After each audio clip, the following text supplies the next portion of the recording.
Muy buenas noches, mis amados, que el Señor los colme de bendiciones. Y qué más bendición que ir versículo por versículo, día por día, en este relato de Marcos, en lo que es la semana de pasión y muerte de nuestro Señor Jesucristo. Y vamos directo a la palabra en Marcos capítulo 14, a partir del versículo 32. Marcos 14, a partir del versículo 32. Y dice así la palabra del Señor.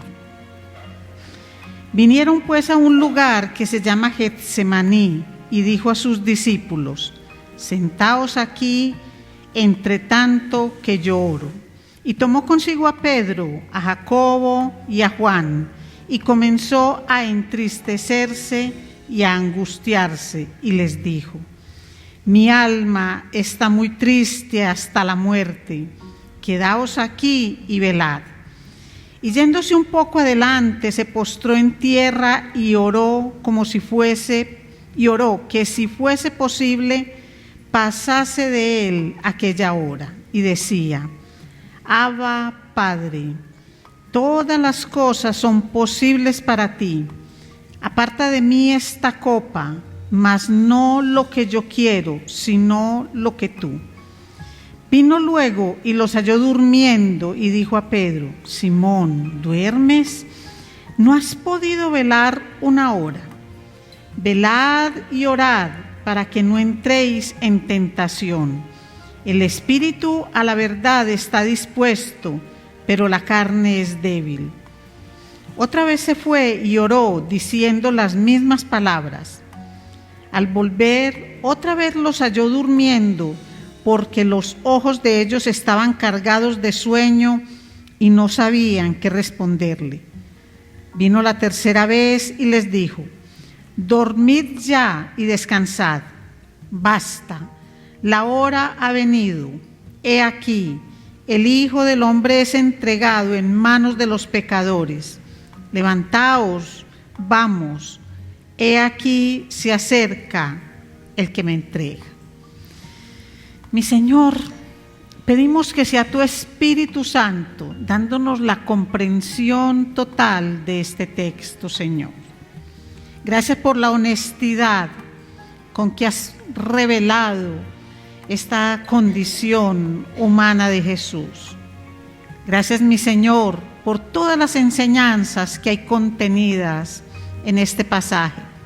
Ayúdanos a entenderlo en su real dimensión, que podamos mirar la grandeza del Salvador, tan grande como Él es, y que veamos el costo de nuestra salvación, cuánto realmente significó para nuestro Señor Jesucristo.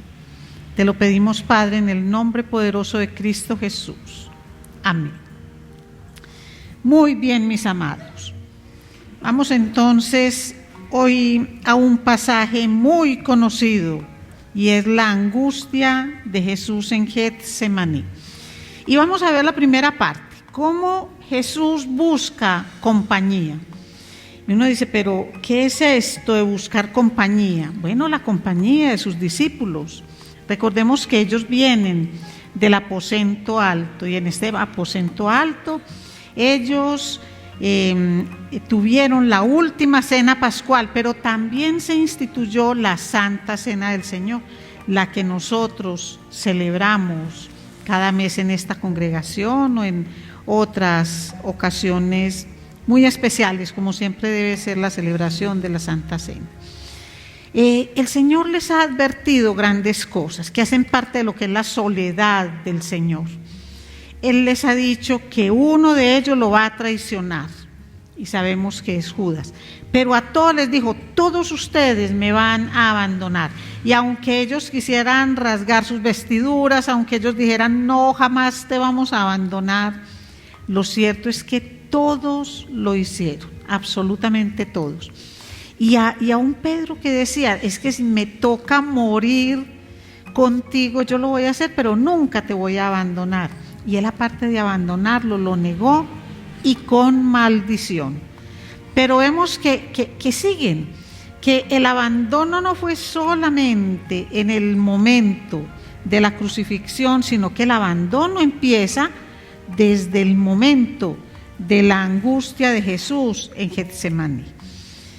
Elige entonces el Señor entre los 11 discípulos que habían, elige a Pedro, Jacobo y Juan, y lo que les pide es que estén más cerquita de Él en oración.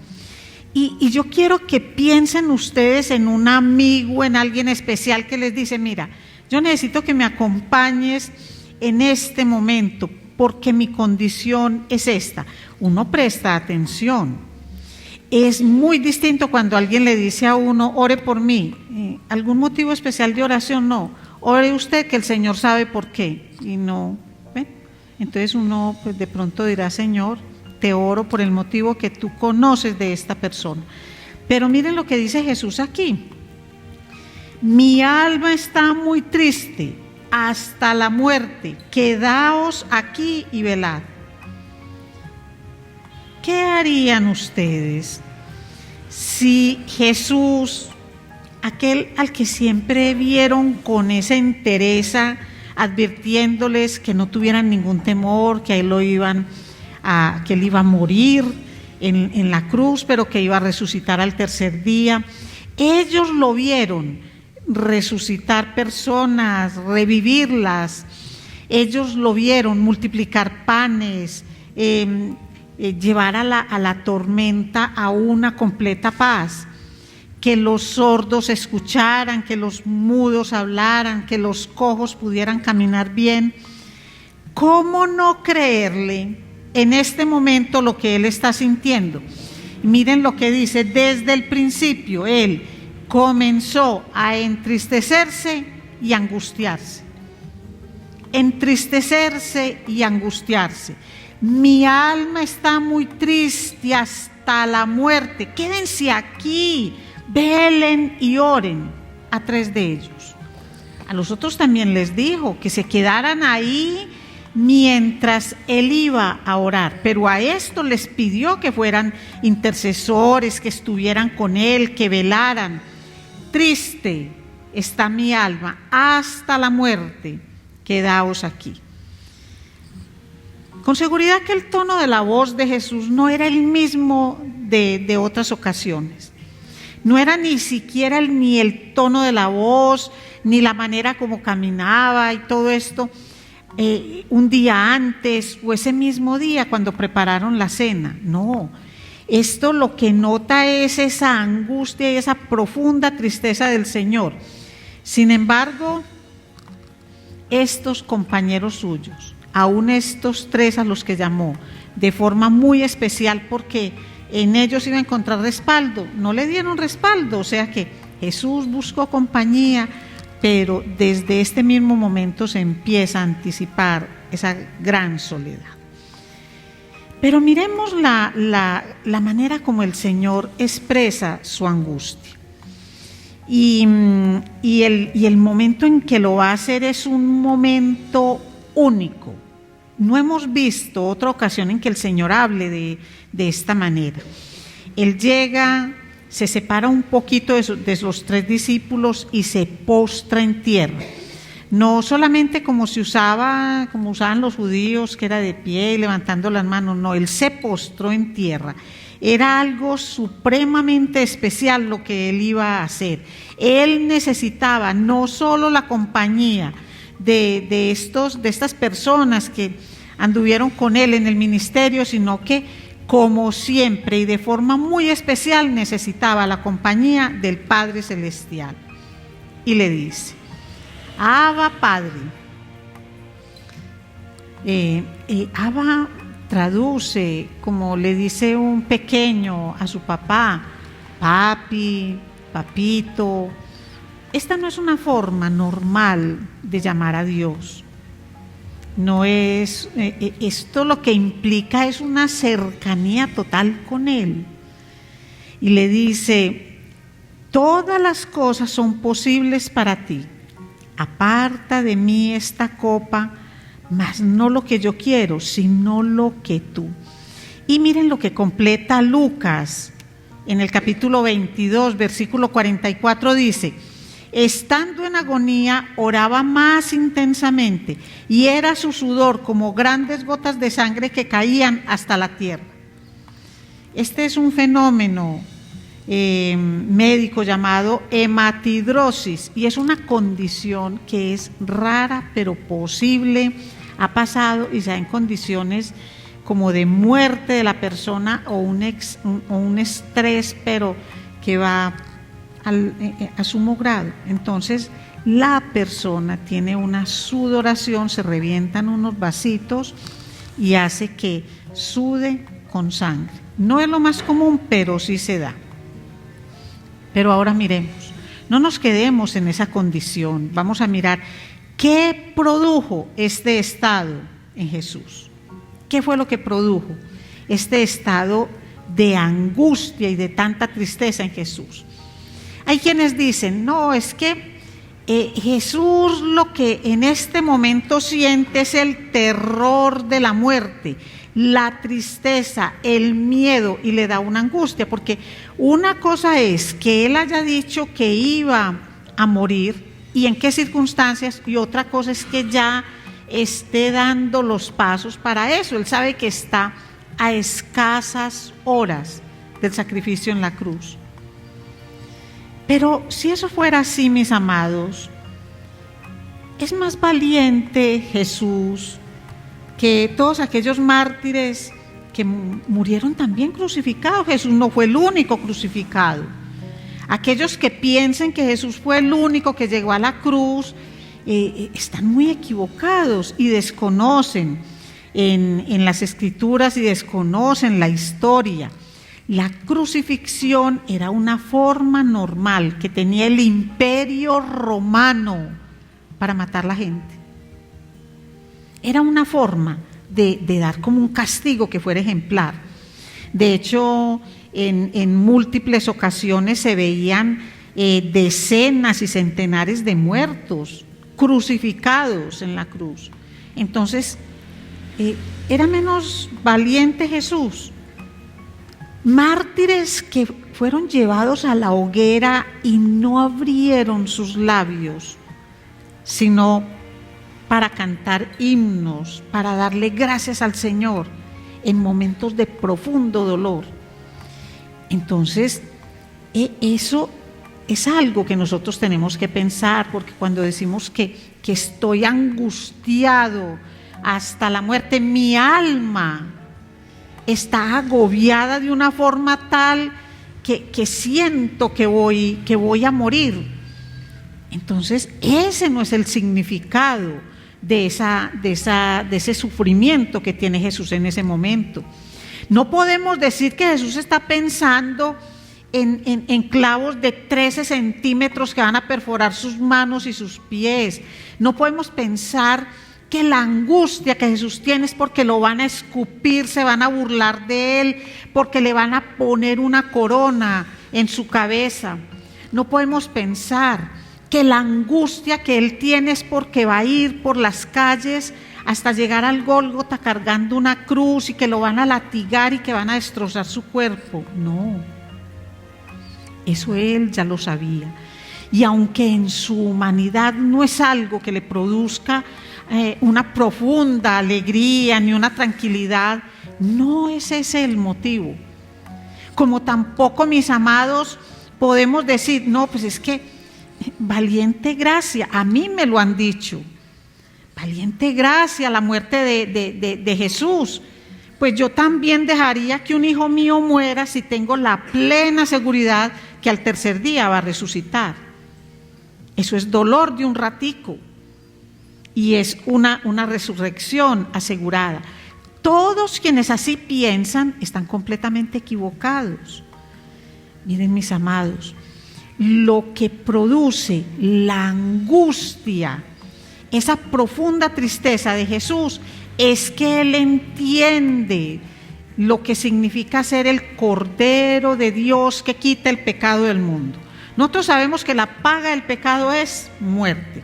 Y lo que está haciendo Jesús es llevando ante Dios el pago de los pecados de todos los que hemos creído, creemos y creerán en Jesús.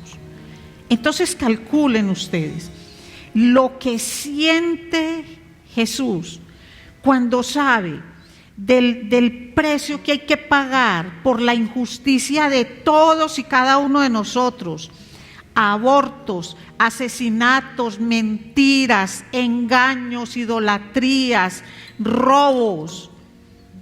Todos los pecados del mundo, los malos pensamientos, la lascivia, los chismes, todos los engaños. Calculen esto y multipliquen lo que es el peso de un infierno multiplicado por cientos de miles de millones de infiernos, todos sobre él. Así que cuando pensemos en Getsemaní, no vamos solamente a pensar en cómo se prensaba la oliva, cómo se saca el aceite de oliva, y no digamos de forma tan olímpica que yo tuve mi Getsemaní, porque es que nosotros podemos sufrir, sí, en el cuerpo y en el alma, pero nunca con la dimensión de Jesús. Cuando nosotros trivializamos lo que es el sufrimiento del Cordero de Dios que quita el pecado del mundo, y cuando trivializamos lo que significa que Dios se va a separar de él, lo va a abandonar, se va a hacer a un lado porque el Santo, Santo, Santo no puede estar en comunión, en unidad con aquel que se hizo pecado, aunque no hubiera cometido pecado. Es que eso es lo que él está diciendo, es que mi alma se duele, se entristece, se angustia hasta la muerte, hasta la muerte.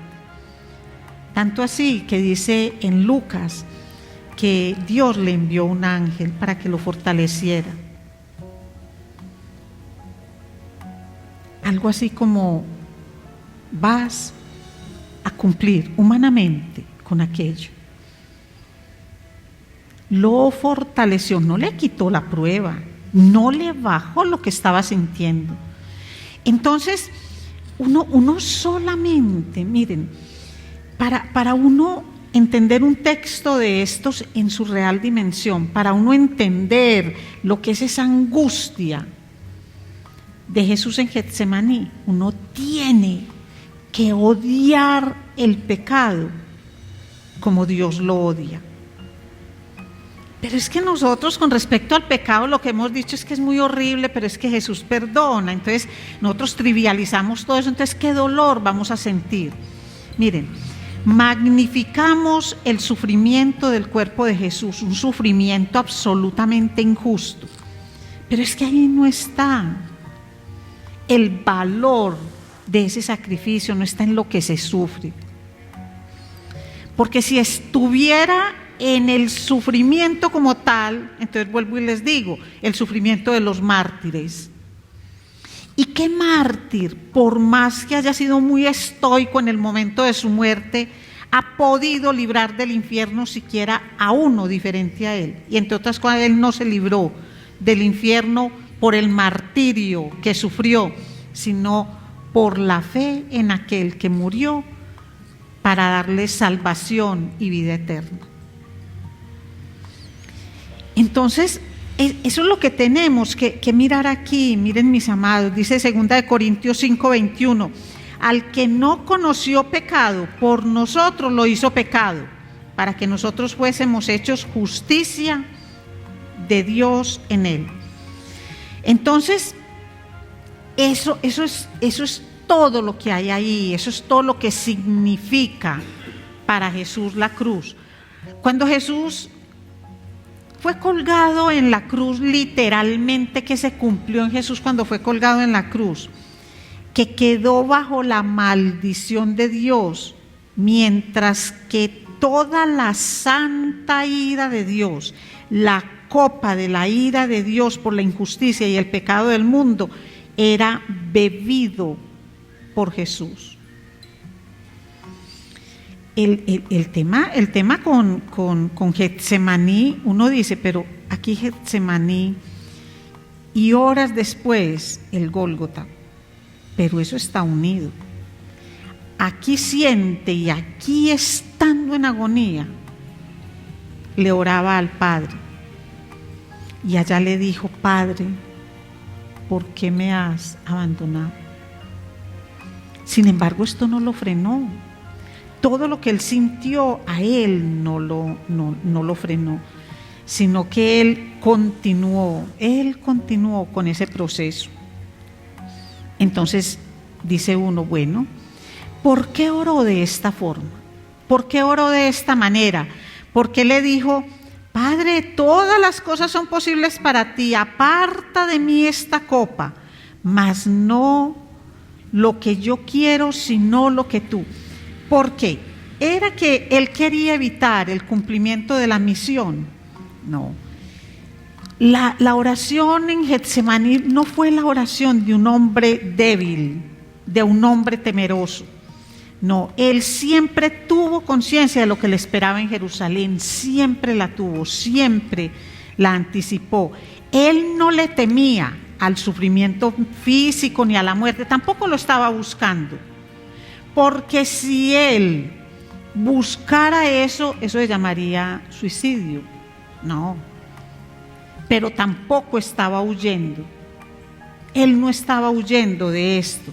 Jesús sabía que tenía que enfrentar todo esto, pero hasta el último momento decidió ser obediente. ¿Qué era lo que él le decía? Señor, Padre, hay otra forma en que todo este pueblo que me has dado sea salvo. Hay otra manera, Señor, de no beber de esta forma la copa de tu ira.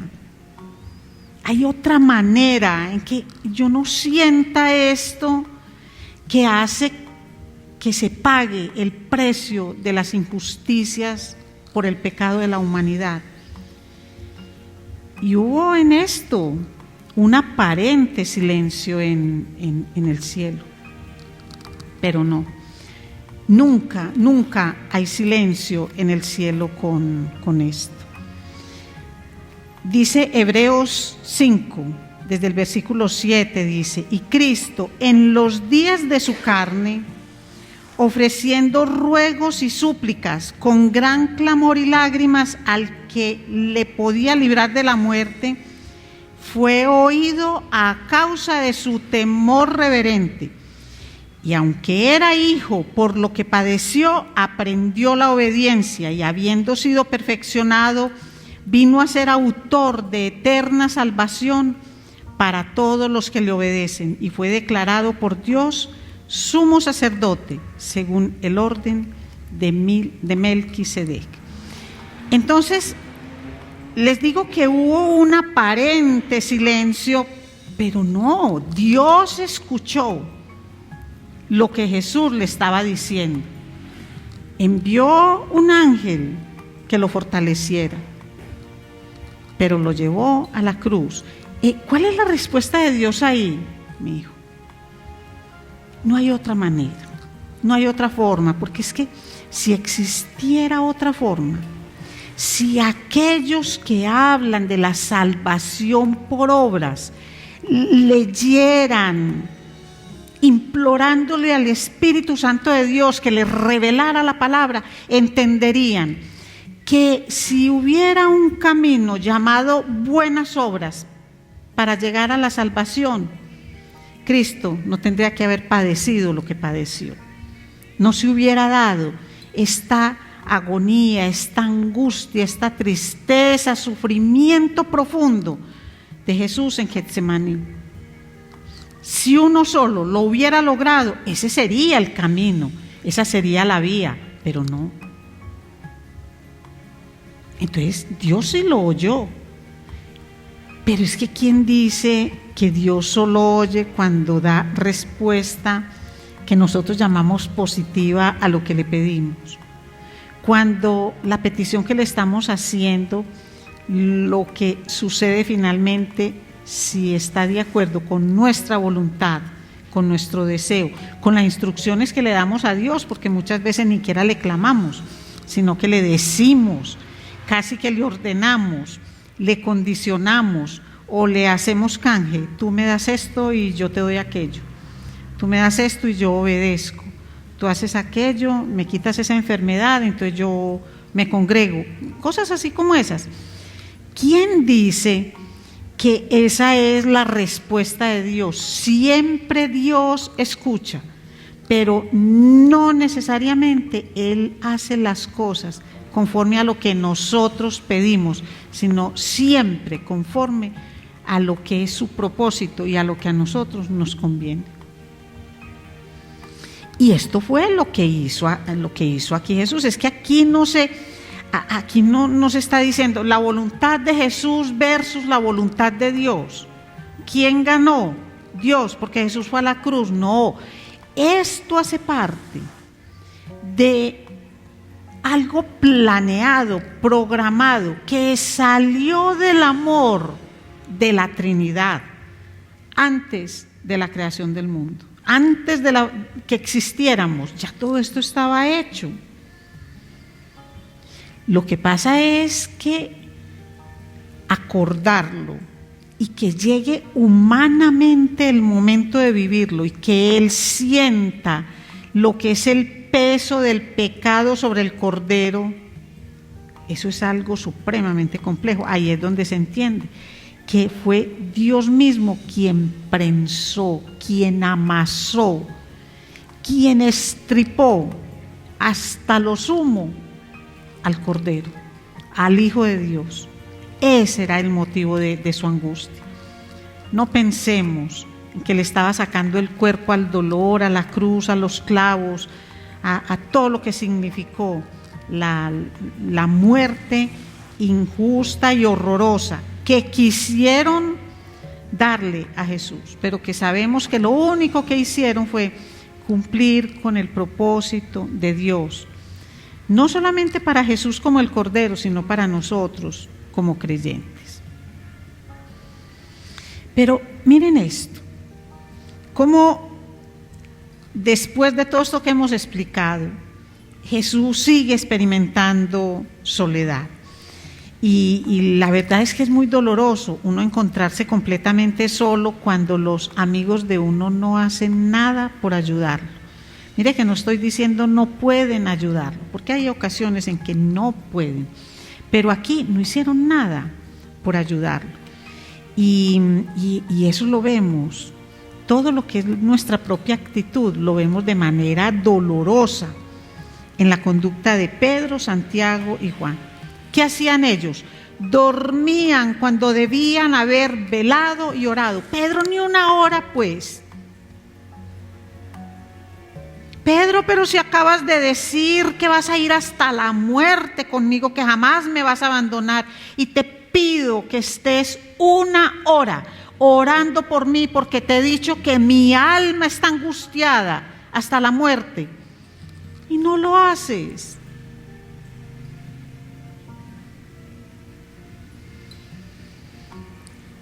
Ya Jesús les había dicho, y de forma muy especial al mismo Pedro: Satanás los ha pedido a ustedes para zarandearlos.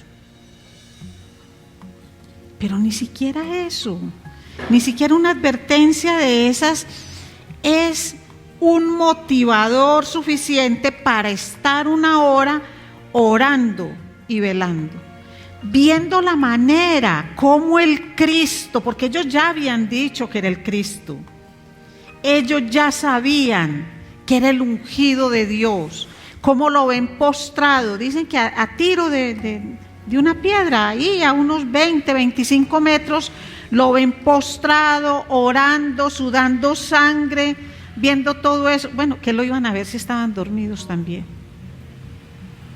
¿Qué iban a ver si se durmieron 1, 2 y 3 veces?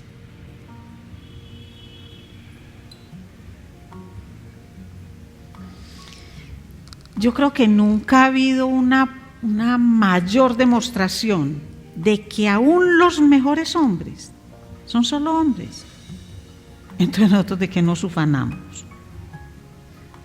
¿Y saben qué es lo peor? Buscamos consuelo y buscamos excusas para nuestros propios errores en las debilidades de los discípulos. Cuando aquí el Espíritu Santo no se quiere burlar de Pedro, Santiago y Juan. ¡Ay, qué dormilones! No. Entre otras cosas, nosotros ahí lo que debemos ver es cómo el Espíritu Santo quiere resaltar que Jesús, en medio de esa agonía tan impresionante, está pendiente de sus discípulos. Pedro, muchachos, pero ¿qué es lo que les pasa? Que están dormidos. Y ellos no encuentran explicación. Dice Marcos, estaban dormidos porque tenían sueño. No, qué descubrimiento. ¿Cómo que dormidos porque tenían sueño? Lucas dice que todos ellos estaban dormidos, sus ojos pesados, porque la tristeza los embargaba. Dice Lucas en el capítulo 22. Y ¿saben algo? Muchas veces cuando hay tristeza, cuando hay un problema, una crisis, quisiéramos dormir. Porque cuando uno está dormido, como que por un momento uno no siente lo que es la tristeza, la angustia, el problema. Uno no siente, uno se duerme. Pero eso no desaparece el problema, ni la tristeza, ni desaparece absolutamente nada. Cuando uno despierta, puede ser aún peor que antes de haberse dormido, en muchas ocasiones. Les dice el Señor, les dice ya la tercera vez: dormid ya y descansad, basta, la hora ha venido, he aquí, el Hijo del Hombre es entregado en manos de los pecadores. Levantaos, vamos, he aquí se acerca el que me entrega. Y ahí es donde podemos mirar algo. Miren la decisión con la que Jesús está hablando. Y qué diferente cuando les dijo: mi alma está muy triste hasta la muerte, quedaos aquí y velad. ¿Desapareció la angustia que el Señor tenía? No, pero orarle al Padre, estar en ese contacto con el Padre Celestial, le dio el valor. Le dio: párense, ya no duerman y ya ni oren. Ya no es el momento, ya vienen. Pero no les dijo: huyamos, escondámonos, no, sino: ahí bien, vamos, he aquí, se acerca el que me entrega. Y ahorita, ¿qué es lo que hace Jesús? Se dirige con todo el valor hacia el cumplimiento de su misión. Y a partir de ese momento no hubo repulsa en él. En lo que vamos a leer de aquí en adelante vamos a ver lo que la hazaña para hacerle daño a una persona, lo que es el odio reflejado en métodos y en cosas, pero él calladito, mudo, como un cordero, llegó al matadero sin defenderse. Mis amados, yo lo que les pido es que pensemos en los efectos de la somnolencia espiritual que tenemos. El no comprender verdaderamente lo que son los términos. Mire, quien se quede solamente llorando por la manera como ultrajaron a Jesús en la cruz, y quien vea solo la parte física del sufrimiento de Él como pago por el pecado, no está viendo sino el efecto sobre su humanidad. Pero está perdiendo de vista lo que significa pagar la justa ira de Dios por el pecado. Está perdiendo eso por completo. Y ahí es donde uno entiende. Inclusive quiero que miremos esto, lo que es el embotamiento del alma de las personas. Nosotros decimos del mundo entero, pero es que es aún entre los creyentes. Cómo el alma pierde sensibilidad ante el precio del pecado. Por eso es que el mal se va apoderando del mundo, incluyéndonos a nosotros.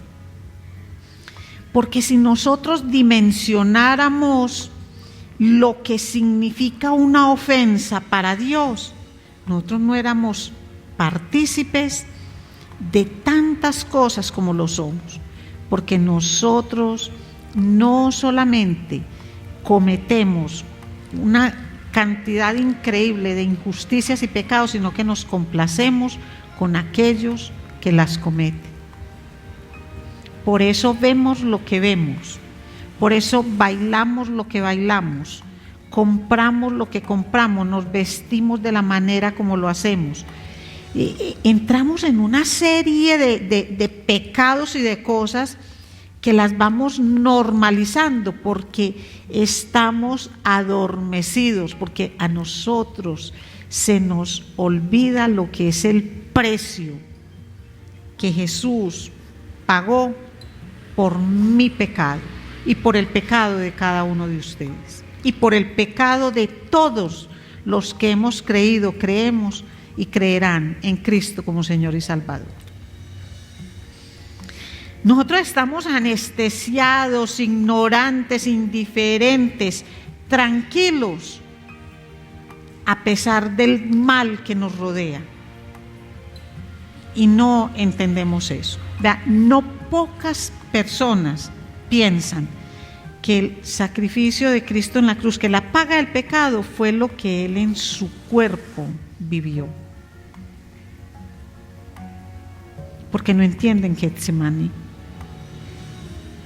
Porque no comprenden que ahí Él estaba haciendo el pago. Ahí lo sufrió y lo materializó en la cruz. Pero ahí empezó el pago. Y lo que podemos mirar, mis amados, es que ahí lo que se está viendo es como ese enfrentamiento entre el bien y el mal. Eso es lo que nosotros estamos viendo. El pecado de todo el mundo sobre una sola persona, oprimiéndola, recibiendo el precio de ese pecado de todos nosotros. Si pensar en un infierno puede causarnos temor, pensemos en los miles de millones de infiernos que Él vivió y padeció para que nosotros no lo vivamos. Vamos a darle gracias al Señor. Padre, perdón, Señor, por la forma como tan trivial, tan sencilla, tan liviana en que pensamos acerca de lo que es el pago del pecado. Señor, permite que podamos explorar, que nos acerquemos, Señor, a una porción de estas absolutamente incapaces de comprenderla. Señor, porque de tal manera amó Dios al mundo que entregó a su Hijo. Pero su Hijo sufrió, su Hijo vivió lo que es el infierno que nosotros teníamos que pagar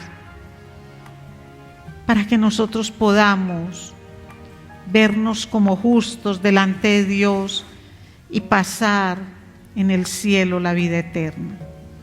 Señor, que podamos comprender esto, porque cuando entendamos, Señor, la magnitud de la ofensa, entenderemos, Señor, la gran magnitud de esa salvación por gracia, de ese regalo, Señor, que es la salvación. Perdón, Señor, porque mis palabras no alcanzan ni en una mínima proporción, Señor, a explicar lo que es esa copa, Señor, de la ira de Dios, ese sabor amargo de la muerte y del dolor que tuvo que beber Jesús. Señor, pero nos das el resto de nuestras vidas para pensarlo y reflexionarlo. Que cada que nos acerquemos, Señor, a este texto, lo hagamos en oración, no lo hagamos con sobradez, pensando que ya lo comprendemos. y que ni se nos ocurra decir que también nosotros vivimos nuestro propio Getsemaní, porque solo Jesús, solo el Cordero de Dios que quita el pecado del mundo, es el único que ha vivido en su dimensión lo que es ser prensado por Dios mismo para pagar el pecado de la humanidad. Gracias infinitas te doy, mi Señor, por tu palabra. Amén.